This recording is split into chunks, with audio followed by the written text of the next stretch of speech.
hacemos, hermanos, cada domingo. Recuerden que estamos en una especie de paréntesis que hemos hecho desde el domingo anterior y creo que vamos a ir hasta el próximo domingo. Es decir, vamos a tener una especie de paréntesis de 3 mensajes de estos domingos. Nosotros venimos compartiendo cada 8 días acerca de la confesión de fe bautista de Londres de 1689, que es nuestra confesión y es lo que nos hace ser bautistas reformados. Ya llevamos 25 mensajes. Pero hubo que hacer un paréntesis, hermano, porque terminamos el capítulo número 7, que estábamos hablando del pacto de Dios.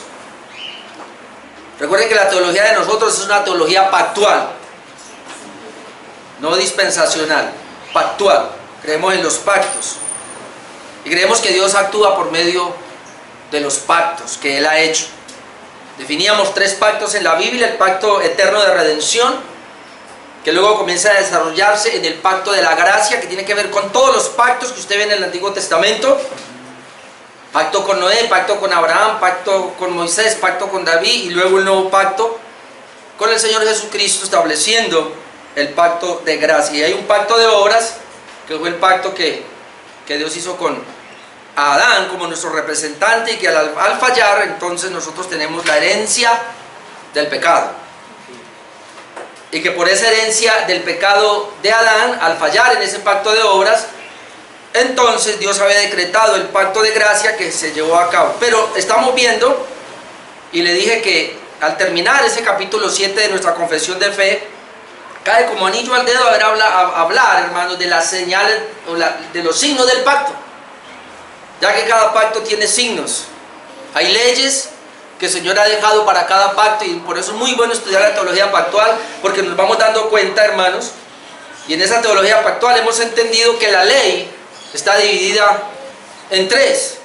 Hay una ley ceremonial, que es la que tiene que ver con los ritos religiosos, sacrificios de animales. Hay una ley civil, que es la que tiene que ver con el pueblo como tal, y que la ley civil caducó porque nosotros no somos una nación, somos un pueblo espiritual. Y las leyes civiles, hermanos, nosotros nos sometemos a nuestras leyes civiles del gobierno en el cual estamos. En esa época, cuando se dio esa ley civil, había un pueblo como tal. La ley ceremonial ya caducó porque Cristo la cumplió, perfectamente cumplió los detalles de esa ley ceremonial. Pero hay una ley moral, que esa ley moral no comenzó con los 10 mandamientos, no comenzó con las 2 tablas que Dios le da a Moisés en el monte Sinaí, sino que esa ley moral es establecida en cada persona cuando Dios hizo al hombre a imagen y semejanza. Es decir, todos los seres humanos hemos nacido con esa ley moral, o en otras palabras, ley natural, o si prefiere, los 10 mandamientos. Y por eso dice claramente Romanos 2, 14, 15, que a las personas su conciencia les acusa o les defiende porque tienen la ley moral escrita en sus corazones. Entonces, además de esa ley que podemos conocer, hermanos, bíblicamente desarrollada, hay unas leyes adicionales que encontramos en los pactos. Algunos le llaman leyes positivas, y está bien, digámoslo, la ley positiva. En el pacto de obras que Dios hizo con Adán, Dios le dio a él una ley moral, pero Dios le dio a él una ley positiva, y la ley positiva era: no coma de este árbol de la ciencia del bien y del mal. El pacto que Dios hizo con Abraham también le dio, aunque tenía la ley moral, pero le da una ley positiva, que debe circuncidarse. Cuando Dios hace el pacto con Moisés, también está la ley moral de Dios, pero hay leyes positivas que Dios le pone allí.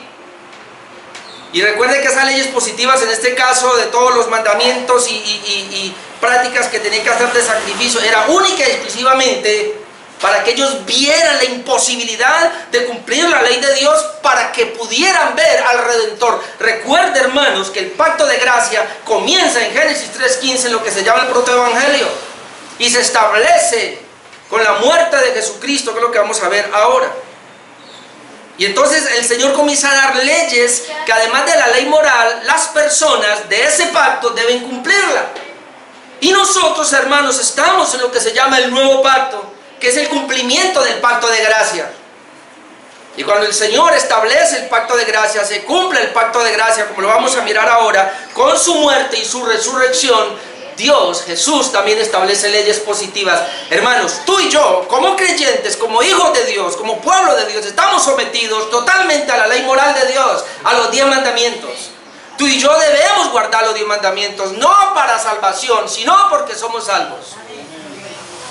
De hecho, hemos dicho aquí hasta la saciedad que esa es la única manera de santificar nuestras vidas. Dios nos dejó la ley moral para santificarnos a nosotros. Si no, no hay otra manera de hacerlo. Pero adicional a esa ley moral, Dios nos dejó a nosotros leyes positivas. Tan siquiera hay 2, se llaman las ordenanzas que se conocen: el bautismo y la comunión o la Santa Cena. Sé que algunos teólogos, y yo estoy de acuerdo, hablan también de otra ley positiva que puede estar allí involucrada, y yo estoy de acuerdo, como el día del Señor.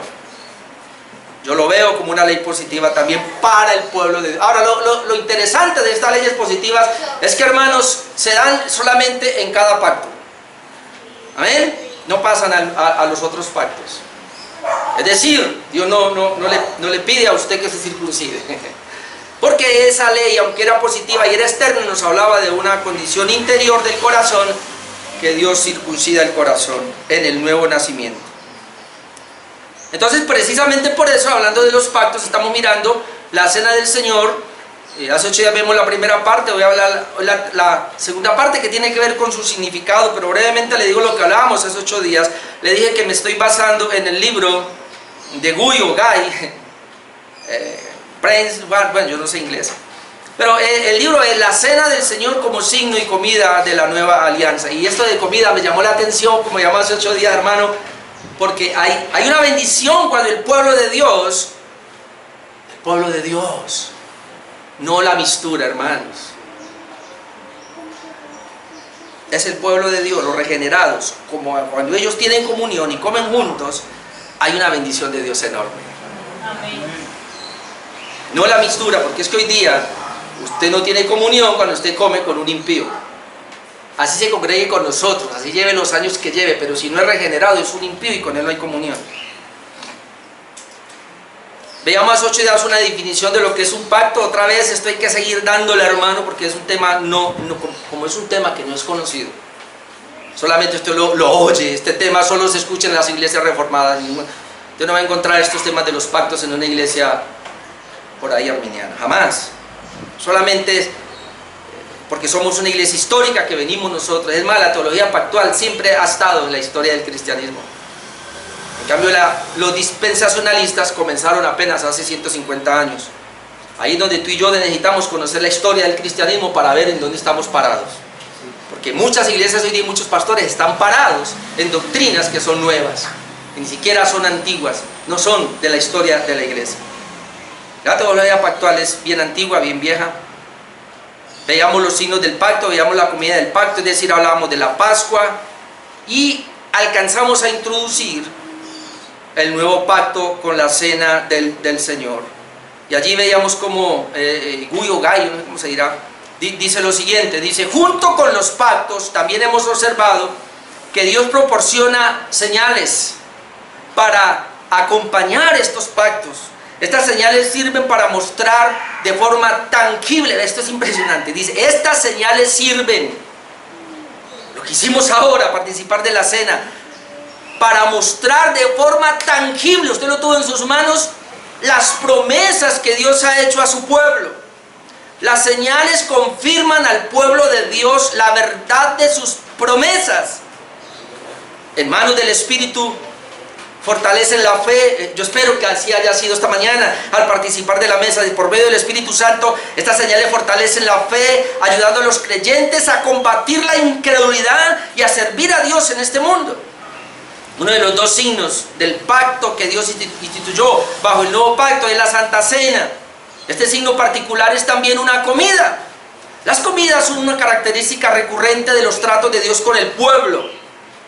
Las diversas comidas que aparecen en las Escrituras entre Dios y los seres humanos nos ayudan a ver el carácter abundante y bondadoso de las bendiciones que nos proporciona en unión y comunión con Jesucristo. En concreto, dice Gay, estas comidas señalan de diferentes maneras la forma en que Dios se entrega a su pueblo. Ahora usted entiende por qué Juan 6 dice: el que no come mi carne y bebe mi sangre. Y obviamente hay que mirarlo espiritualmente. Ok. En ese significado entonces de lo que es la cena, y otra vez guiándome por este autor, ahí hay 4 partes que quiero tratar. Hoy veremos 2 nomás, introducir a las otras 2. Vamos a hablar acerca, o vamos a ver lo que dicen los evangelios sobre la cena del Señor. 2, lo que dicen los Hechos, el libro de los Hechos, sobre la cena del Señor. Número 3, lo que dice el apóstol Pablo sobre la cena del Señor. Y número 4, el significado de la cena del Señor para la iglesia actual. Entonces hoy vamos a ver los 2 primeros con la ayuda del Señor. Número 1, lo que dicen los evangelios sobre la cena del Señor. Y más que todo, los evangelios sinópticos nos hablan acerca de la institución de la cena del Señor. Ahora, ¿cuáles son los evangelios sinópticos, hermanos? Los primeros 3 evangelios que encontramos. El evangelio de Juan es muy diferente. Sinópticos porque son parecidos. La palabra sinóptico es de parecidos. Es decir, cuando usted lee Mateo, Marcos y Lucas, usted va a encontrar que hay mucha similitud en ellos. Pueden ser narrados de diferentes maneras. Las historias pueden haber sido ubicadas adelante o atrás, no importa con relación a los otros, no importa el orden de la ubicación, pero los sucesos son muy parecidos. Ahora, usted lee Juan, hermano, y es algo totalmente diferente. Es un evangelio muy rico, el evangelio de Juan, hablando de Jesucristo, el siervo del Señor, el verbo encarnado, pero muy rico, hermanos. Así que vamos a mirar específicamente el evangelio sinóptico, Mateo 26, 26 al 29. Vamos a ver cómo la Santa Cena tiene lugar durante la celebración de la Pascua. Y ahí es donde podemos ver una especie de continuidad, pero algo nuevo también. Continuidad en el sentido y digamos acá, y terminación, hermano, de la Pascua. Recuerde que la Pascua comenzó desde el mismo momento que Dios saca a Israel de la esclavitud de Egipto. Y usted lo puede encontrar en Éxodo capítulo 12, donde esa noche es sacrificado un cordero y la sangre es puesta en los dinteles de las casas, y el espíritu de la muerte pasó por alto. Eso es Pascua, no entró, es decir, no hubo maldición para los que estaban cubiertos por esa sangre que tipificaba la sangre de Cristo, y los demás fueron malditos por la muerte. De ahí en adelante, cada año los judíos celebraban la fiesta de la Pascua, y ellos se reunían a comer ese cordero. Y la sangre, se acordaban del sacrificio, se acordaban de la liberación que el Señor había hecho. En ese contexto se establece la Santa Cena, o lo que conocemos nosotros como la Cena del Señor. Dice Mateo 26, 26, mientras comían, ¿ve? Otra vez la comida. Tomó Jesús el pan y bendijo y lo partió. Esto que lo partió es impresionante. Y me llama la atención porque dice lo bendijo. El pan está bendito, y lo que vamos a ver más adelante. Y dio a sus discípulos. ¿A quién dio? Hermano, ¿quién debe participar de la mesa? Y los discípulos representan la iglesia. Esto no es para todo el mundo, esto es solamente para creyentes, para personas regeneradas. Y dijo: tomad, comed. Es decir, los discípulos deben comer, el Señor les da el pan para que coman. Y luego dice: esto, es decir, el pan que Él partió, es mi cuerpo, es mi cuerpo. Y tomando la copa, ahora toman la copa, y habiendo dado gracias, les dio diciendo: bebed de ella todos, bebed de ella todos, porque esto es mi sangre del nuevo pacto. Ahí está la palabra. Esto es mi sangre del nuevo pacto. Entonces estamos viendo un signo del nuevo pacto. Estamos viendo aquí una señal del nuevo pacto para nosotros, y es el elemento del pan y el elemento de la copa, que Él dice: coman y beban, porque esto es mi sangre del nuevo pacto. ¿Cómo se estableció el nuevo pacto? Que otra vez, el nuevo pacto es el cumplimiento, o es el establecimiento del pacto de gracia. ¿Amén? Porque el pacto de gracia es todo el antiguo pacto. El pacto de gracia es el pacto que Dios hizo con Noé, Es una parte, es el pacto que Dios hizo con Abraham, es el pacto que Dios hizo con Moisés, es el pacto que Dios hizo con David, que luego es prometido el nuevo pacto. Y se dice cómo se va a establecer en Jeremías 31 y en Ezequiel 36 nos habla del establecimiento del nuevo pacto. Y aquí lo vemos claramente que el Señor aquí establece el nuevo pacto. Ahora, el nuevo pacto no es el pacto de gracia. Y me gusta enfatizar esto porque para que no haya confusión. El nuevo pacto no es el pacto de gracia. El nuevo pacto es el establecimiento del pacto de gracia, porque el pacto de gracia arrancó desde el protoevangelio. ¿Y por qué esto así? Porque dijimos que los pactos tienen una unidad orgánica, tienen una unidad temática, donde no podemos separar, hermano. Usted no puede decir, como muchos, que el Nuevo Testamento es una cosa y el Antiguo Pacto es otra cosa. Impresionante. Mientras yo leía esta semana algunos artículos, ¿cómo es posible de que algunos digan que el Antiguo Pacto o la ley terminó con la muerte de Jesús? Para decir que ya no tenemos nada que ver con el Antiguo Testamento o Antiguo Pacto. Y algunos son tan atrevidos que están diciendo que el Sermón del Monte no es para los cristianos, no es para la iglesia, que eso es para Israel convertido en el milenio. Son interpretaciones. Pero nosotros entendemos, hermanos, que lo que el Señor hace es que de esa Pascua, que Él mismo celebró la Pascua esa noche con sus discípulos, y cuando Él celebra la Pascua, le dice a los discípulos, a partir de ahora y con mi muerte se va a establecer el nuevo pacto, y es con mi sangre. Es decir, el establecimiento de la Pascua llega acá y termina, ya no es Pascua, ahora se llama Santa Comunión o la Cena del Señor, para la iglesia. Versículo 28, porque esta es mi sangre del nuevo pacto que por muchos es derramada para remisión de los pecados. Esto es muy importante, para remisión de los pecados. La palabra remitir es quitar o llevar. En este caso Jesús muere en la cruz del Calvario llevando los pecados de su pueblo. Yo digo que desde ahora no beberé más de este fruto de la vida hasta aquel día en que lo beba nuevo con vosotros en el reino de mi Padre. Oh, hermano, aquí hay una palabra preciosa. El Señor le promete a ellos que los va a llevar a la gloria eterna. Amén. Él les dice, en aquel día voy a venir por segunda vez y los voy a llevar a donde está mi Padre, y habrá una mesa grande, allí nos sentaremos y yo no volveré a comer de esto hasta ese día cuando lo vuelva a comer con ustedes. Ustedes lo van a comer, pero yo no. No sé, hermanos, pero el Señor, cada vez que participamos de la mesa, está tan presente en medio nuestro que está mirando cómo comemos. Sobre todo está mirando cómo es que estamos discerniendo el cuerpo. Cuando lleguemos al apóstol Pablo vamos a ver eso, cómo es que en la comunión nosotros estamos discerniendo el cuerpo de Cristo. Ahora Marcos 14, 22 al 25 dice así: y mientras comían, mire que es muy parecido, Jesús tomó pan y bendijo y lo partió y les dio diciendo, tomad, esto es mi cuerpo, y tomando la copa y habiendo dado gracias, les dio bebiendo de ella a todos, y les dijo, esto es mi sangre del nuevo pacto, que por muchos es derramada. De cierto digo que no beberé más del fruto de la vid hasta aquel día en que lo beba nuevo con mi Padre. Y Lucas 22, 14 al 20, Lucas 22, 14, por favor. Sí ve que hay mucha similitud aquí. Dice que cuando era Lucas 22, 14, cuando era la hora,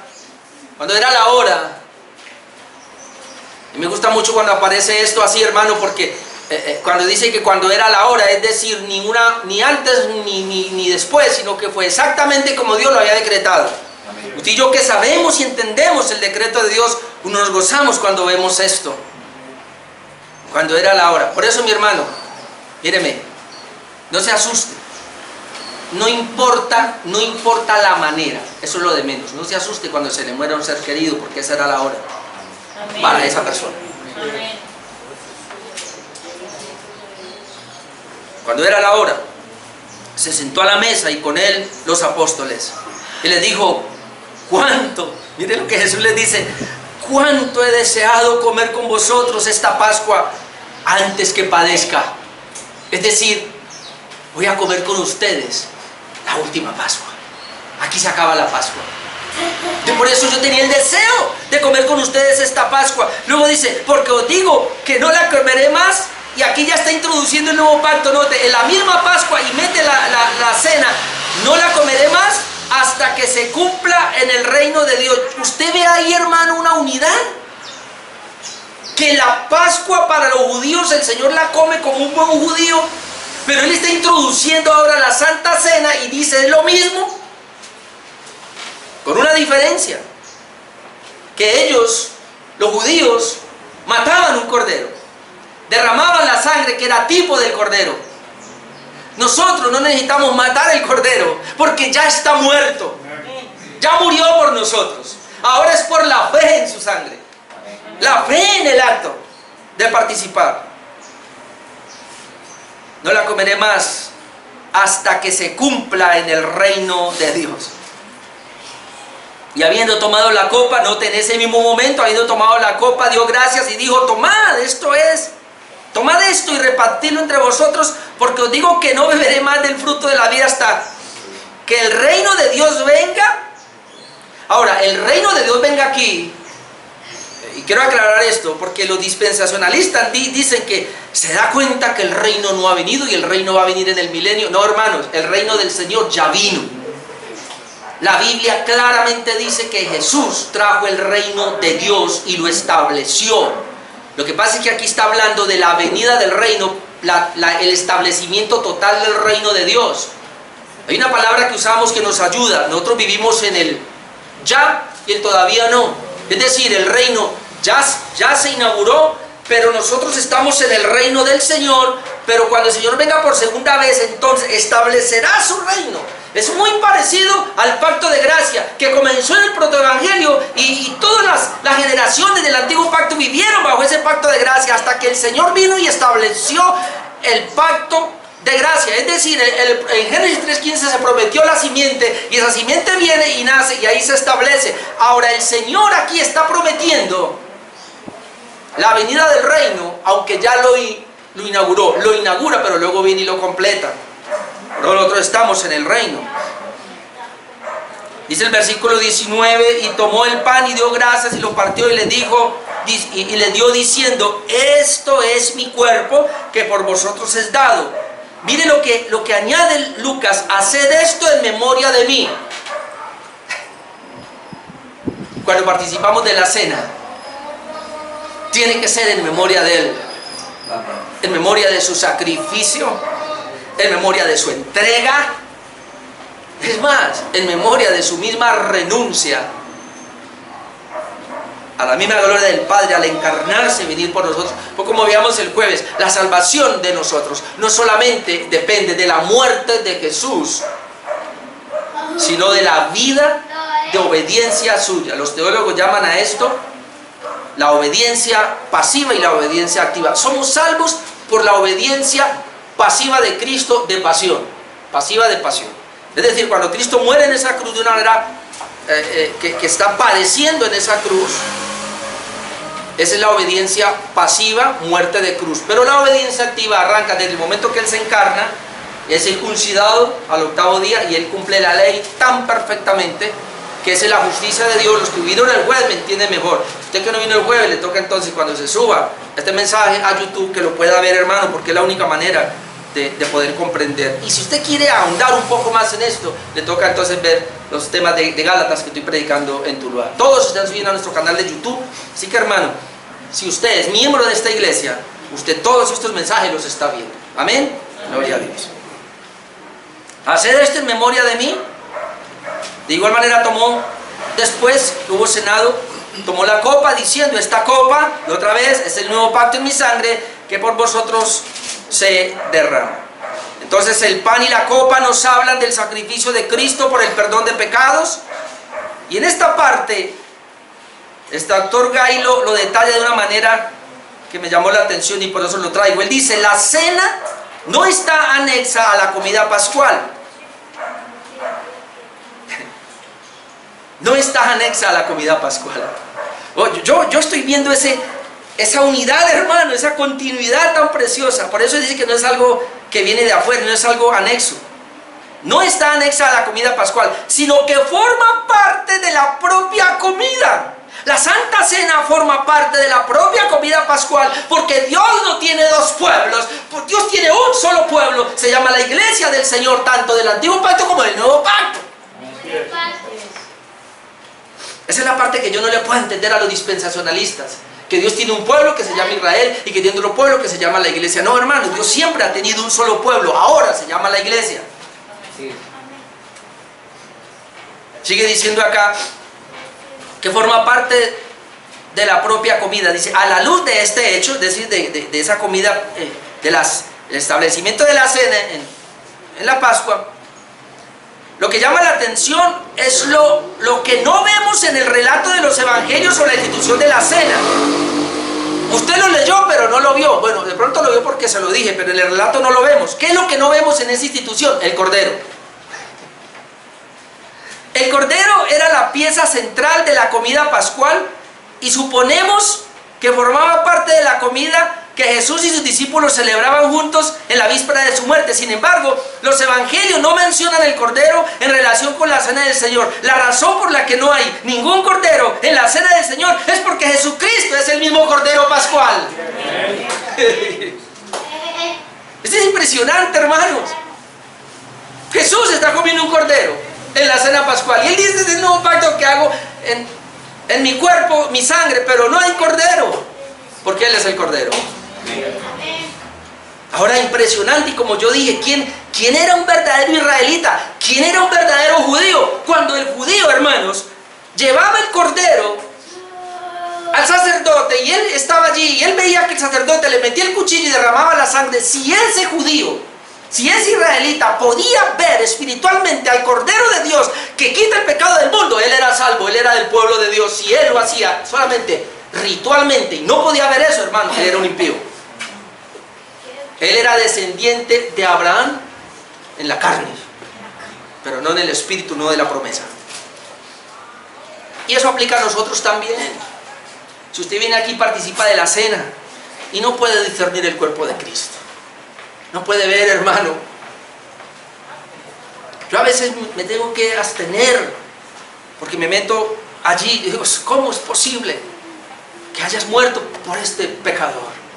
¿Cómo es posible que te hayas entregado de esa manera? Porque yo tengo en mi mano los recipientes que me hablan de tu sacrificio, de tu entrega por este pecador. Y entonces uno comienza a discernir el cuerpo de Cristo, su entrega. Pero luego miro a mis hermanos y digo, Señor, lo hiciste por ellos también. Y todos nosotros aquí formamos parte de un cuerpo que es el cuerpo de Cristo, la iglesia del Señor, y Él es la cabeza. Qué bendición, hermanos. Eso hay que discernirlo. Y el que lo hace bien y toma bien, no le importa. Por eso no le damos la cena a los niños, porque los niños no entienden. Y como ellos no saben lo que están haciendo, entonces no, eso no debe participar. No le damos la cena a un inconverso porque él no sabe lo que significa esto. Así que ¿para qué va a participar? Participa la gente que sabe, que son los hijos de Dios. Amén. Amén. Brevemente le voy a mostrar aquellos textos que no se vio. Cuando usted vio, y los relatos que tuvimos de los evangelios no se vieron, pero ahora Juan los trae. Juan 1:29 dice, el siguiente día vio Juan a Jesús que venía a él y le dijo, he aquí el Cordero de Dios, que quita el pecado del mundo. Hermano, Juan lo vio. Dios le dio aquella capacidad a Juan para ver el Cordero de Dios. Ahora, no me culpe a Juan, porque aquí estamos hablando, Juan y Mateo nos habla de esto, cuando bautiza a Jesús, y antes de bautizarlo, ya lo había visto, pero usted ve en Mateo 11, Juan está encarcelado y luego manda a su discípulo, dígale a Jesús que eso no es. ¿Eres tú el Mesías o no eres? Porque Juan tenía una perspectiva de que cuando el Mesías viniera, iba a derrocar a la nación que había en ese momento, subyugando a los judíos, en este caso a los romanos, y como él no ve eso, porque Juan no había entendido que el reino de Dios era espiritual. Hasta que viniera por segunda vez. Ahora sí, cuando viene por segunda vez, la primera vez vino, ¿cómo? ¿Cómo entró a Jerusalén? En un burro. ¿Cómo entró? Manso. La segunda vez, ¿cómo viene? En un caballo blanco y con una espada. Tenía que venir primero como un cordero. El mismo Juan 35 y 36, Juan 1, 35 y 36 dice que el siguiente día otra vez estaba Juan y dos de sus discípulos ya está con 2 de sus discípulos, y mirando a Jesús, que andaba por allí, dijo, ve ahí el Cordero de Dios. Juan la tenía clara, Juan el Bautista la tenía clara. Ahora mire el apóstol Pablo, aunque lo vamos a ver después. 1 Corintios 5:7, leemos lo siguiente, y aquí está hablando de ese fornicario que había en la iglesia, que hubo que expulsarlo. Entonces dice, limpiaos pues de la vieja levadura, para que seáis nueva masa, sin levadura como sois, porque nuestra Pascua, que es Cristo, ya fue sacrificada por nosotros. Pablo dice, nuestra Pascua, que es Cristo. ¿Cuál es la Pascua para nosotros? Cristo. Entonces uno puede ver aquí una unidad, hermano, temática en este caso, del Cordero de Dios.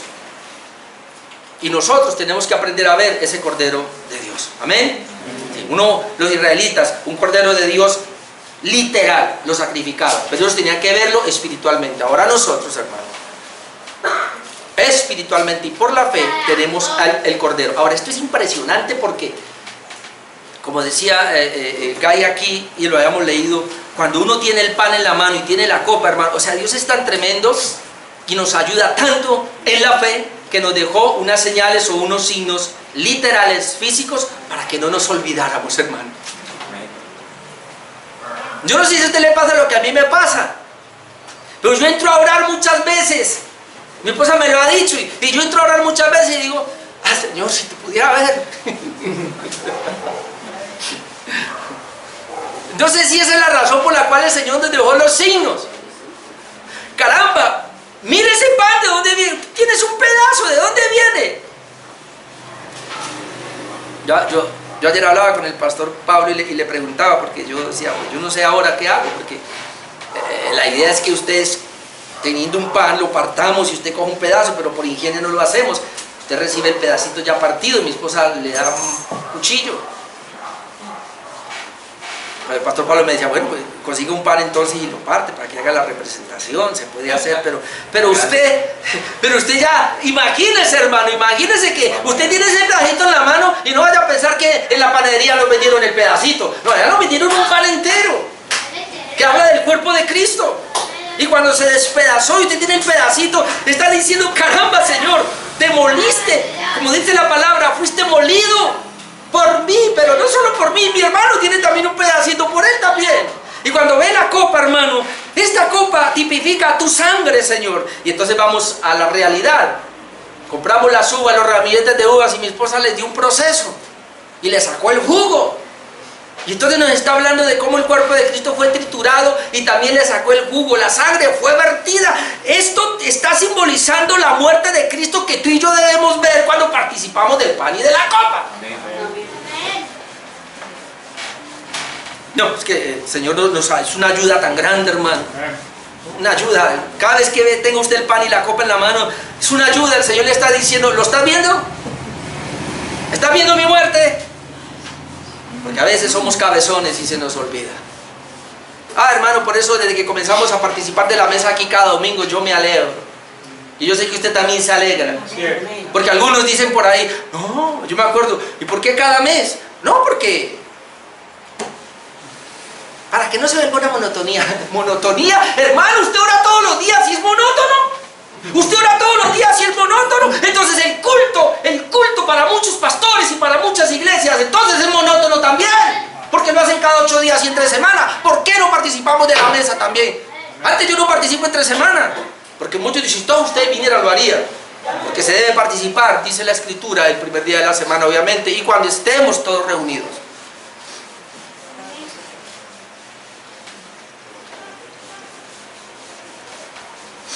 Sigamos acá.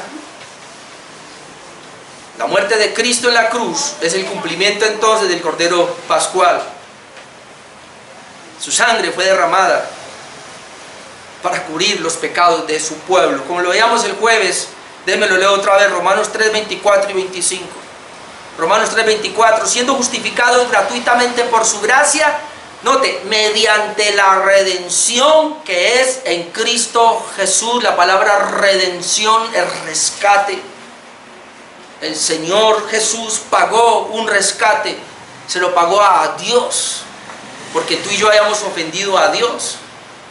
Y entonces Jesús, al darse como cordero, dice que fuimos redimidos por medio de Cristo. Y luego dice aquí, a quien Dios puso, y note que fue Dios, el Padre el que puso al Hijo para que fuera el rescate, para que nos rescatara. A quien Dios puso como propiciación por medio de la fe en su sangre. Yo ya lo había hablado el miércoles. ¿Qué es la propiciación? Decíamos que el propiciatorio era una tapa donde se ponía parte de la sangre del cordero. Cuando el Señor miraba esa tapa con la sangre, veía que alguien había sido un cordero, había sido sacrificado por esa familia que lo llevó. Y la ira de Dios se calmaba. Yo les decía el jueves, hay varios relatos en la Escritura, cuando el pueblo fallaba, que inmediatamente Moisés o Aarón decían, corra y sacrifique un cordero.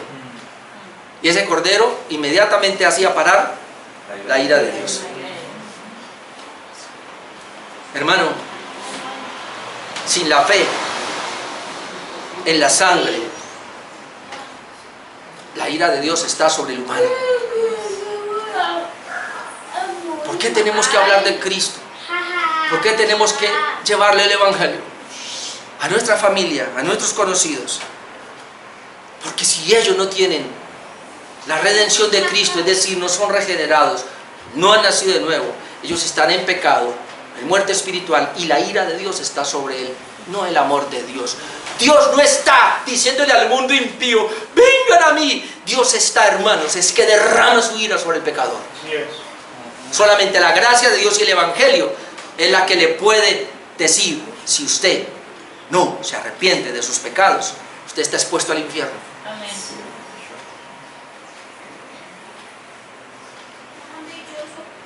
Segunda de Corintios 5:21, lo veíamos también el jueves. Al que no conoció pecado, es decir, Cristo, por nosotros lo hizo pecado. Sabemos cuándo lo hizo pecado, en la cruz. Hermanos, hay quienes creen, escuchen, usted que ha estudiado conmigo Cristología lo sabe muy bien. El Señor es una sola persona con dos naturalezas, ¿sí o no? Hay quienes creen que el Señor asumió el pecado desde el bautismo. No. El pecado lo asumió allá en la cruz, cuando la ira de Dios vino sobre él, que Jesús tiene que decir, Padre, Dios mío, ¿por qué me has abandonado? Porque al que no conoció pecado, Jesús fue santo y puro, cumplió los mandamientos de una manera tan total, y solamente en ese momento, no sé cuánto duró, algunos dicen que las 3 horas que duró allá, porque lo llevaron, comenzó a sufrir o a padecer desde la noche anterior, con los látigos y todo lo que venía sobre él, cuando le pusieron la corona de espinas, y él comenzó a sufrir y sufrir. Pero dice el texto acá, por nosotros lo hizo pecado, o como dice Isaías, y Jehová cargó en él el pecado de todos nosotros. ¿Cuándo cargó el pecado? En el mismo momento que la ira de Dios es derramada sobre él, que lo mata. No pudo ser antes. ¿Usted se imagina a Jesús cargando el pecado y haciendo milagros? No me venga con cuento. Eso fue allá en la cruz. Mire lo que dice Primera de Pedro 1, 18 al 20. Todo aquel que deposita su confianza en Cristo ha sido redimido. Primera de Pedro 1, 18 al 20. Y sabiendo que fuisteis rescatados, otra vez la palabra redención, rescatados de vuestra mala manera de vivir, la cual recibisteis de vuestros padres. ¿Y cómo fuimos rescatados? No con cosas corruptibles como oro o plata, en otras palabras, no con nada humano, sino con la sangre preciosa de Cristo. Fuimos rescatados o fuimos redimidos, o el pago de nuestros pecados se dio en aquella cruz con la sangre preciosa de Cristo, como de un cordero sin mancha y sin contaminación. A algunos no les gusta esto, ya destinado desde antes de la fundación del mundo, pero manifestado en los postreros tiempos por amor de vosotros. Cordero destinado desde antes de la fundación del mundo. ¿Y cuándo es esto, hermano? En el plan eterno de redención. ¿Cuándo es esto? En la eternidad pasada. Los teólogos de acá me entienden. Dice que hay aquí, y otra vez tengo que traerlo porque me estoy basando en el escrito de él, obviamente. Dice tan importante como reconocer que la cena mira hacia atrás, hacia la obra redentora terminada de Cristo por los pecadores, no es menos importante darse cuenta de que la cena también mira hacia adelante a la historia redentora. Jesús dijo: os aseguro que no volveré a beber de este fruto de la vida hasta el día en que lo beba nuevo con vosotros en el reino de mi Padre, según Mateo 26, 29. Jesús dice a sus discípulos que se abstendrá voluntariamente de beber vino hasta un momento determinado en el futuro. Y sigue diciendo: la cena del Señor sirve pues para señalar al pueblo de Dios en la esperanza del retorno seguro de Cristo y de la consumación de su salvación en Cristo. La cena del Señor, por lo tanto, siempre simultáneamente apunta a dos direcciones, hacia atrás y hacia adelante.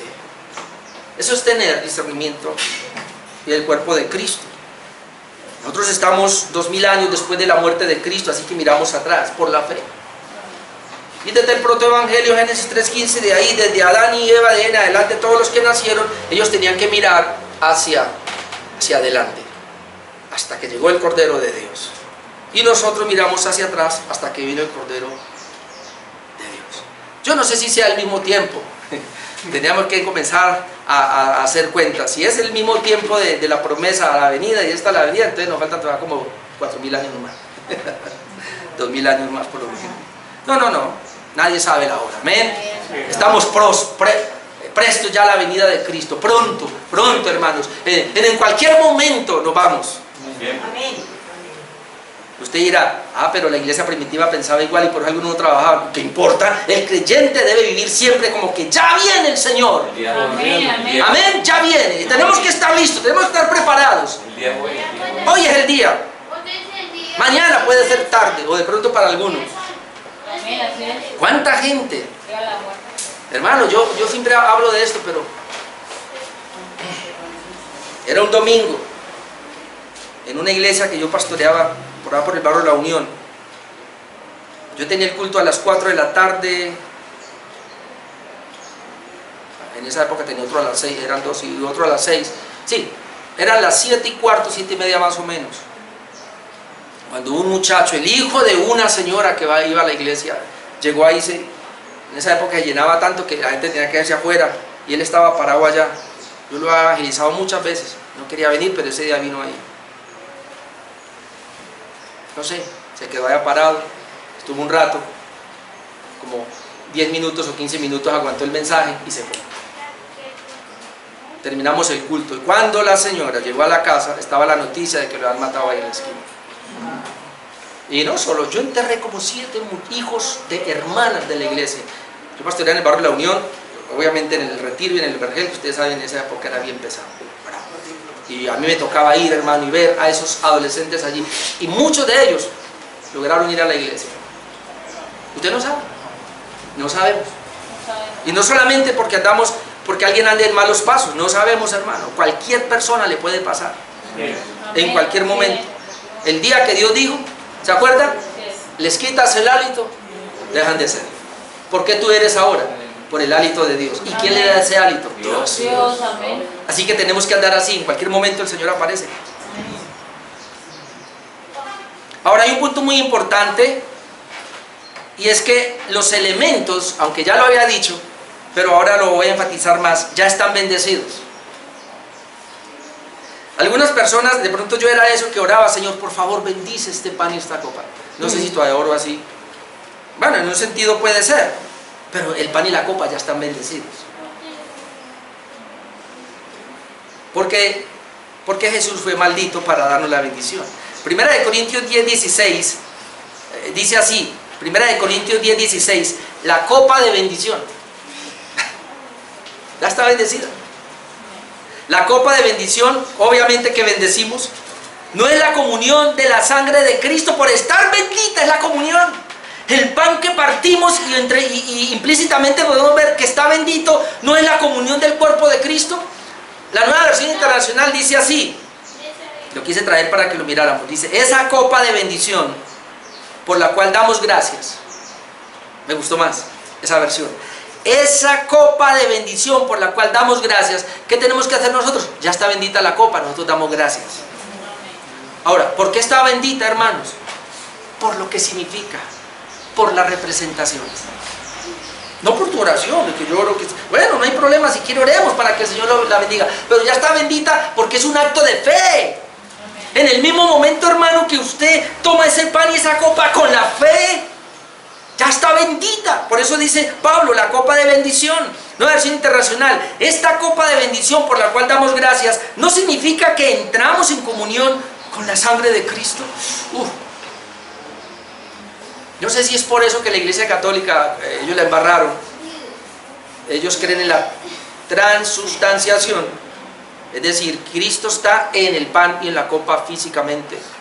Martín Lutero creía en la consubstanciación. Martín Lutero, recuerden que Martín Lutero murió siendo católico. Por eso no se asuste cuando usted encuentra por ahí algunos datos de que él tenía a María y que le daba una... Hermano, Martín Lutero Dios lo usó para su parte, pero él murió siendo un monje católico, sacerdote católico. Martín Lutero llegó a creer, no es como la Iglesia Católica dice que en el pan y en la copa está presente Cristo. No. Pero Cristo sí está alrededor, por encima y por debajo. Presente Cristo.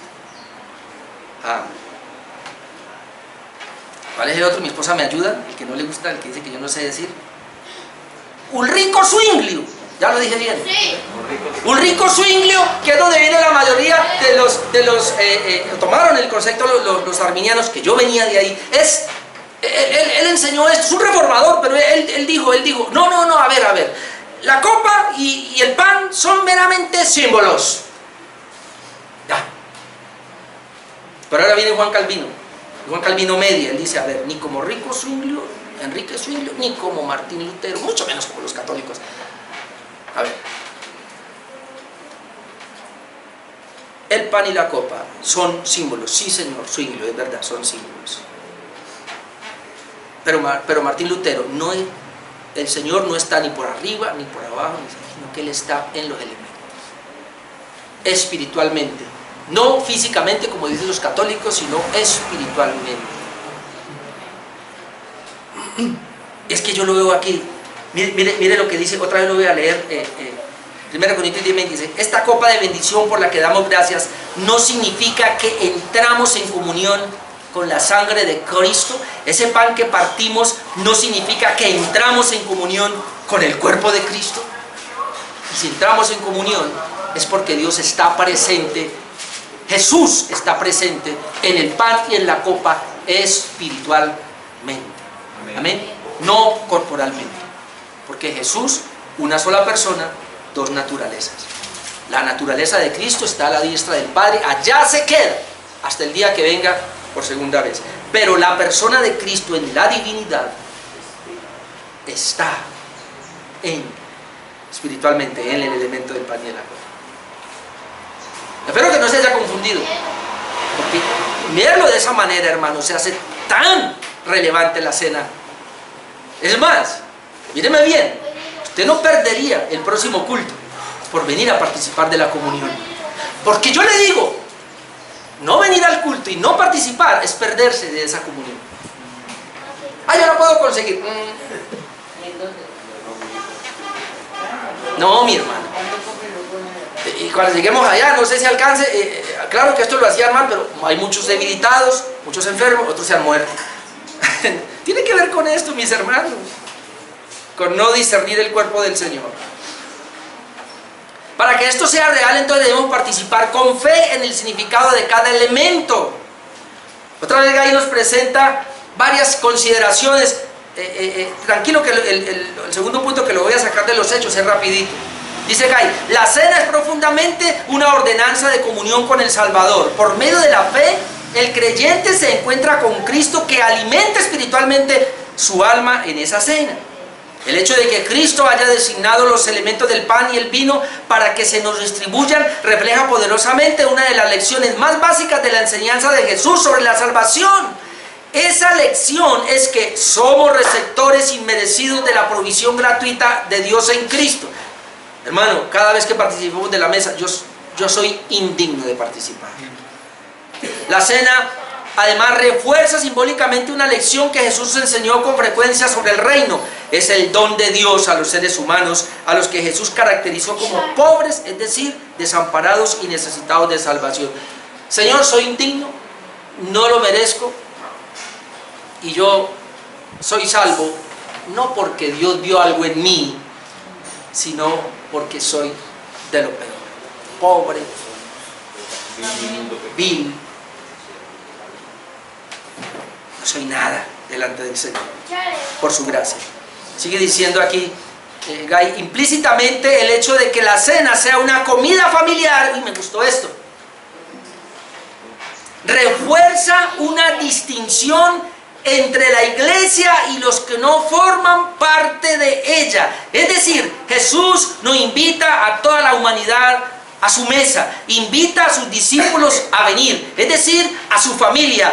Por la gracia de Cristo hemos sido sacados del mundo y llevados a la familia de Dios. Por eso yo enfatizo, ¿quién debe participar de la mesa? Los que son hijos de Dios. No los que pertenecen a cierta denominación o los que tienen cierta teología, aunque es muy bueno y hay que hacer esa salvedad. Los que pertenecen a la familia de Dios, que han sido salvos, redimidos por la sangre del Cordero. Y hermano, yo le voy a quitar aquí, le voy a quitar, no, siempre me paso, no importa. Número 2, vimos lo que significa en los evangelios, ahora lo que significa en los hechos, pero tranquilo que aquí son breves textos. Ahora, aunque Hechos no ofrece mucha información sobre la cena del Señor, la información que proporciona es importante para nuestra comprensión en la cena y la práctica de la iglesia. La cena del Señor era una de las prácticas sobresalientes del culto primitivo. Lo podemos leer en Hechos 2, 41, 42, donde dice así: así que los que recibieron su palabra, y vamos a mirar esto, fueron bautizados y se añadieron aquel día como 3,000 personas y perseveraban en la doctrina de los apóstoles, en la comunión unos con otros, en el partimiento del pan y en las oraciones. Ahora, mire la secuencia. Los que recibieron su palabra. Primero hay que recibir el evangelio. 2, fueron bautizados. Es decir, ya fueron regenerados, fueron bautizados. 3, se añadieron. Yo estoy notando acá membresía. 4, perseveraban en la doctrina de los apóstoles. 5, en la comunión unos con otros. 6, en el partimiento del pan, esa es la cena. Y 7, en las oraciones. Por eso estamos viniendo a orar temprano, amén. Tanto los miércoles como los domingos, para participar en la comunión de la oración. Ahí dice, así como la iglesia primitiva se dedicó a la palabra de Dios apostólica, también se dedicó al signo del nuevo pacto que acompañaba a la Santa Cena. Es decir, las dos iban juntas. Predicación de la palabra y la comunión de la Santa Cena van juntas. Ya para terminar, la Cena del Señor era celebrada el primer día de la semana en el culto familiar de la iglesia primitiva. Y eso lo podemos ver en Hechos 27 y 11. Hechos 27 dice, el primer día de la semana. Aquí no tengo que explicar mucho porque yo he hablado del día del Señor hace como un mes o 2 meses atrás. El primer día de la semana, note, reunidos los discípulos para partir el pan. ¿Lo notó? El primer día de la semana, que es el domingo, reunidos los discípulos para partir el pan. ¿Para qué se reunían? A partir el pan, a la comunión. Ahora, si alguien me dice, sáquenme un texto que me diga que debo participar cada 8 días de la mesa, ahí está.